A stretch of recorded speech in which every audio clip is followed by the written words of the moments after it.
Hello everybody and welcome back to Ars Trains. My name's Corey and today I finally did it.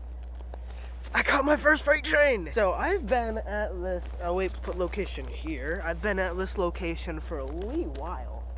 And I always hear the freight train go by in the morning because I'm at school. My school is not too far from here. Like, I'm eating lunch outside, so I always hear the freight train go by. I think if it's not a freight train, it's an Amtrak, but Amtraks do not make that much noise. So, I guess I stand corrected. I think it's probably either a Norfolk Southern or a Canadian Pacific. We'll have to find out what's what. But anyways, I'll see you guys in the next one. Bye-bye.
And the video's not over just yet.